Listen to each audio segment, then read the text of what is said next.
Wala talaga. Yung kasama ko dito, aso, pusa. Kasi, yung mga tao nandito, may work. Nasa school. Diba? Kasi, ilan lang kasi kami dito? Apat. Apat lang kami.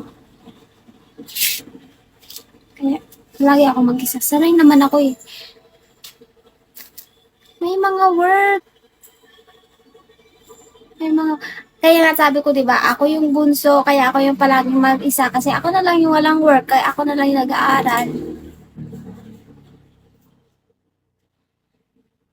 Kaputid. Ganito kasi yun.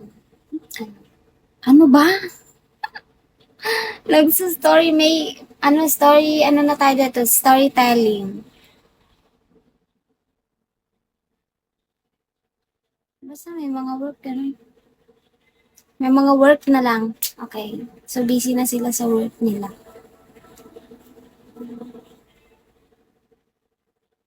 Oo, ako yung naiwan. Pero ako din, meron din akong sideline, ganun. Kapag meron din akong trabaho, kapag Friday, kaya ako, kapag Friday and Saturday, ako naman yung may trabaho. Sila, pahinga sila. Diba?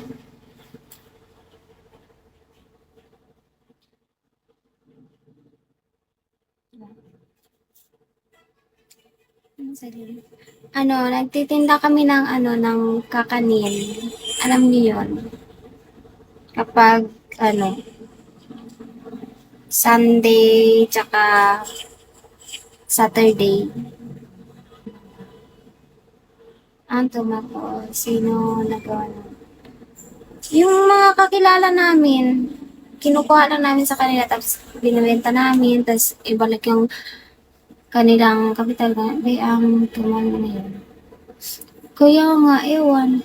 Hindi pa tayo swerte ngayon, Kuya Jason. Di ba? Meron din namang ganun.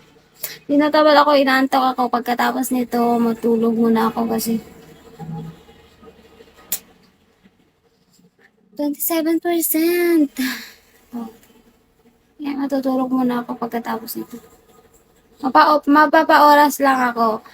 Kasi baka next week, busy ako. Kasi, merong, merong nag-aya sa akin magpadagat. Before mag-klase, before magpasukan, banding muna. Anong course? BS Office Administration.